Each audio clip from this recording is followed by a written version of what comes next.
മലയാള ചലച്ചിത്ര രംഗത്ത് പുതുമയുടെ കാറ്റ് വീശി തുടങ്ങിയിരിക്കുന്നു. അനേകം ചെറുപ്പക്കാർ പുതിയ ആശയങ്ങളുമായി രംഗപ്രവേശം ചെയ്യുന്നു. നടനും എഴുത്തുകാരനുമായി അരങ്ങേറ്റം ശ്രദ്ധേയമാക്കിയ അനൂപ് മേനോനാണ് ഈ കൊല്ലത്തെ സഹനടനുള്ള കേരള സർക്കാരിൻ്റെ ചലച്ചിത്ര അവാർഡ്. ഇത് അനൂപിൻ്റെ പഴയ കലാലയമായ തിരുവനന്തപുരം ലോ കോളേജ്. ഇവിടെ ആദ്യം നടന്ന ഓർമ്മയുണ്ടോ? ഒരു നടത്തമല്ലല്ലോ, 5 കൊല്ലമായിട്ട് നടന്നതല്ലേ? 5 കൊല്ലം നടന്നതല്ലേ. അന്ന് നടത്തം തന്നെയായിരുന്നു. കാരണം മിക്കവാറും സിറ്റി ബസ് ഉള്ള യാത്ര, PMG ജംഗ്ഷനിൽ ഇറങ്ങുന്നു, ബാക്കിയുള്ള നടത്തം. ബാക്കിയുള്ള നടത്തുന്നത് ഭയങ്കര രസമുള്ള നടത്തമായിരിക്കും. കാരണം എന്ന് വെച്ചാൽ ഒന്ന് ഇവിടെ പഠിക്കുന്ന മറ്റു കുട്ടികളുമായിട്ടുള്ള സമ്പർക്കം ഈ നടത്തത്തിലൂടെയാണ് സംഭവിക്കുന്നത്. പെൺകുട്ടികൾ, എന്താ സംശയം. അപ്പോൾ അതിൻ്റെ ഏറ്റവും വലിയ രസം എന്ന് വെച്ചാൽ ഇതിൻ്റെ ഉള്ളിൽ കയറിയാൽ പിന്നെ ഈ സീനിയർ ജൂനിയർ പ്രശ്നങ്ങളുണ്ട്. അപ്പോൾ ഇവിടുത്തെ ജൂനിയേഴ്സിനെ നമുക്ക് സംസാരിക്കാൻ പറ്റും, അതിനുള്ള ഇതായി. പക്ഷെ സീനിയേഴ്സിനോട് സംസാരിക്കാനുള്ള ഏക വഴി ആ വഴിയാണ്. അതും ഇതും രസകരമായ ഓർമ്മയുള്ളത്, ഒരിക്കൽ എന്നെ ഒരു ജൂനിയർ പിടിച്ചു നിർത്തി. അവൻ എന്നെ അറിയില്ലെന്ന് തോന്നുന്നു, ഞാൻ ഫസ്റ്റ് ഫൈവിലാണ് പഠിക്കുന്നത്. ഇങ്ങനെ നടന്നു വരുന്നപ്പോൾ എൻ്റെ ഒപ്പം ഒരു സീനിയർ ഉണ്ട്. ഈ ചെക്കൻ വിളിച്ചു, ഹലോ ഞെട്ടി. അല്ല, എനിക്ക് അറിയില്ല ഇവൻ ജൂനിയർ ആണെന്നല്ല. അപ്പോൾ ഇവൻ സീനിയർ ആണോ ജൂനിയർ ആണോ എന്നുള്ള കാര്യം കണ്ടിട്ടൊരു സീനിയർ ലുക്കും ഉണ്ട്. എന്താണ് ഞാൻ പറഞ്ഞത്, കോളേജിലേക്ക് പിന്നെ കോളേജിൽ പോയ പറയാം, ഇത് എൻ്റെ കസിൻ സിസ്റ്ററാണ്. അപ്പോൾ എനിക്ക് ഉറപ്പില്ല ഇവൻ സീനിയർ ആണോ എന്നുള്ള കാര്യം. അപ്പം ഞാൻ ഒന്ന് മിഡിൽ ലെവൽ പാത്ത് കൊടുക്കാമെന്ന് വിചാരിച്ചു. വേണ്ട ചെക്കൻ, സാറ് വിട്. ഞാൻ കുറച്ച് കഴിയുമ്പോൾ ഇവനെ കുറച്ച് നേരെ അവിടെ ചെന്നപ്പോൾ ഒന്ന് ചായ കൂടി തിരിച്ചു വന്നപ്പോൾ ഞങ്ങളുടെ കൂടെയുള്ള ബാച്ച്മേറ്റ്സ് റാഗ് ചെയ്യാൻ പിടിച്ചെടുത്തിരിക്കുക. അവിടേക്കാണ് ഞാൻ കയറി ചെല്ലുന്നത്. അപ്പോൾ ഇവൻ എന്നെ കണ്ടിട്ട്, ഓ ഇതാണോ ലൈൻ, അതായത് ഞാൻ ഇവിടെ പിടിച്ച് വരട്ടി ചെക്കനാണ് കുറേ കാലം കഴിഞ്ഞിട്ട് എന്നെ റാഗ് ചെയ്യാൻ പറ്റുന്നത്. അപ്പോൾ അതോടെ അവൻ്റെ റാഗിങ് എന്നുള്ള പേടിയെ മാറി. അതാണ് ഈ വിസ്റ്റയിലുള്ള ആദ്യത്തെ. അതോടെ എനിക്ക് ഇവിടുത്തെ ഒരു മൊത്തത്തിലുള്ള സെക്കൻഡ് ഇയർ ആണ് പഠിക്കുന്നത്. അന്ന് വരെ ഉണ്ടായിരുന്ന ഒരു വിരാജിക്കൽ അതോടെ പിന്നെ എന്തെങ്കിലും പറയുമ്പോൾ മറ്റേ എന്ന് പറയും. അപ്പോൾ ഈ ഇങ്ങനത്തെ ഒരു ക്യാമ്പസിൽ സത്യമായിട്ട് പറയാച്ചാൽ ഞങ്ങളുടെ തൃശ്ശൂർ ഭാഷ പഠിച്ച ലൈൻ അടിക്കൽ, പ്രണയം, അതിന് ഭയങ്കര സ്കോപ്പുണ്ട്. നിങ്ങൾ ഇങ്ങനെയൊക്കെ പറഞ്ഞുകൊണ്ട് അതിനുള്ളൊരു ഒരുപാട് കഥകൾ ഉണ്ടാവുമെന്ന് എനിക്കറിയാം.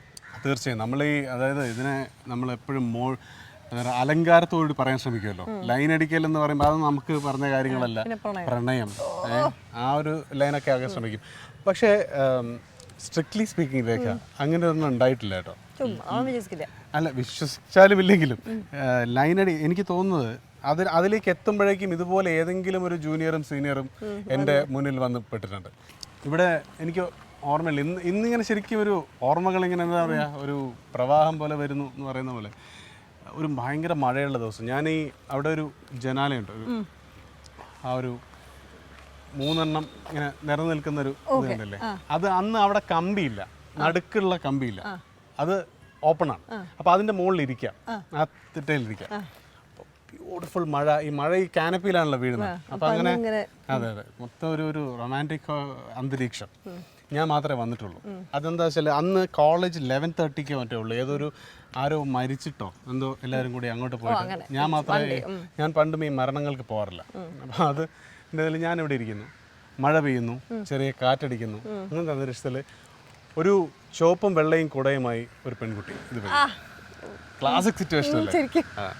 അപ്പോൾ അത് ഞാൻ അനുഭവിച്ച എൻ്റെ കാര്യം ആലോചിച്ചു. കാരണം ഒറ്റയ്ക്ക് ഒരു ക്യാമ്പസിൽ ഒറ്റയ്ക്ക് ഇരിക്കുന്ന ഒരാൾ, അവിടെ കയറി വരുന്ന അതിസുന്ദരിയായ ഒരു പെൺകുട്ടി, അവളിങ്ങനെ നടന്ന് വരുന്നു. ഞാൻ അവിടുന്ന് ഒരു എൻ്റെ കണ്ണിനാകാവുന്ന ടെലിസ്കോപ്പിക് ലെൻസിൽ അവളെ ക്ലോസ് റേഞ്ചിൽ പിടിക്കുന്നു. ക്ലോസ് റേഞ്ചിൽ പിടിച്ച് ഇങ്ങനെ പതുക്കെ കൊണ്ടുപോയി അവളെ ഇങ്ങനെ കൊണ്ടുവന്ന് എൻ്റെ മുന്നിലേക്ക് തന്നെയാണ് ഞാൻ കൊണ്ടുവരുന്നത്. കാരണം അവളും തിരിഞ്ഞ് ഇത് പടിക്കെട്ട് കഴി മുകളിലേക്ക് വരുന്നു. ഞാൻ അവിടുന്ന് ചാടി ഇറങ്ങി ക്ലാസ്സിൻ്റെ മുന്നിൽ വന്ന് നിൽക്കുന്നു. അവിടുന്ന് അവൾ എന്നെ ഇങ്ങനെ പോകുന്ന കൂട്ടത്തിൽ അവൾ ഇങ്ങനെ വന്നിട്ട് ഒരൊറ്റ നോട്ടം, ആ ഒരു ദാറ്റ് ഒരു പെണ്ണിന്റെ ആ ഒരു നോട്ടം ഉണ്ടല്ലോ ഒരു സൈഡിൽ. അല്ല, രേഖയ്ക്ക് അറിയാമായിരിക്കും, എത്രയോ കടാക്ഷങ്ങൾ നൽകിയാൾ എന്ന രീതിയിൽ. അവിടെ നിന്ന് ഒരു ഒറ്റ നോട്ടം നോക്കി ഒരു പൊക്ക്, പ്രണയം ഇങ്ങനെ പെയ്തിറങ്ങുക എന്നൊക്കെ പറയുന്ന പോലെ മഴയോടൊപ്പം. അപ്പം ഞാൻ നേരെ ഓടി ഓഫീസ് റൂമിനവിടെ എത്തി. അപ്പോൾ ഇവിടെ അവിടെ പഠിക്കാൻ വന്നതല്ല, ഇവിടെ ഏതോ അനിയനോ ഏട്ടനോ ആപ്ലിക്കേഷൻ ഫോം വാങ്ങാൻ വന്നതാണ് അടുത്ത ഫസ്റ്റ് ലൈവിലേക്ക്. ഞാനിങ്ങനെ പ്രാർത്ഥിക്കുകയാണ്, ഇവള് വരണേ. കാരണം എവിടെ ഏതൊരു തിരിവിലും നമ്മൾ പ്രണയം കാത്തിരിക്കുന്ന ഒരു സമയമാണ്. അപ്പോൾ അവിടെ നിന്നാണോ എഴുത്തുന്ന തുടക്കം? എഴുത്തോ? ഏയ്, അവിടെ എഴുത്തൊന്നുമില്ല. എഴുത്തെന്ന് പറയുന്നത് ശരിക്കും തുടങ്ങുന്നത് 7ാം ക്ലാസ്സിൽ അച്ഛൻ ഖസാക്കിൻ്റെ ഇതിഹാസം വായിക്കാൻ തന്നു. അതിനോടൊപ്പം തന്നാണ് കാരംസോ ബ്രദേഴ്സ്. അപ്പോൾ ഖസാക്കിൻ്റെ ഇതിഹാസം എന്ന് പറയുന്നത് അന്നത്തെ ഒരു 7ാം ക്ലാസ്സിലെ കുട്ടിക്ക് എന്താണ് അപ്രാപ്യമായ ഒരു അരാജകത്വമൊക്കെ ഉള്ള ഒരു അനാർക്കിസ്റ്റ് നോവലാണല്ലോ പല ഏരിയകളിലും. ഖസാക്ക് വായിച്ചതിന് ശേഷമാണ് എനിക്ക് എഴുതണമെന്ന കലശലായ മോഹം. അപ്പം ഖസാക്ക് വായിച്ചെഴുതുക എന്ന് പറയുമ്പോൾ തീർച്ചയായും ഖസാക്ക് ഇൻഫ്ലുവൻസ്ഡ് ആണ്. അപ്പോൾ 8ാം ക്ലാസ്സിൽ ഞാനന്ന് സ്കൂളിൽ ക്രൈസ്റ്റ് സ്കൂളിലാണ് ഞാൻ പഠിക്കുന്നത്. അപ്പോൾ അന്ന് എഡിറ്ററാണ്, മറ്റേ എന്താണ് മാനുസ്ക്രിപ്റ്റ് മാഗസിൻ്റെ എഡിറ്റർ. അന്നത്തെ ഇതിൽ 72 ആർട്ടിക്കിൾ ഉണ്ട്.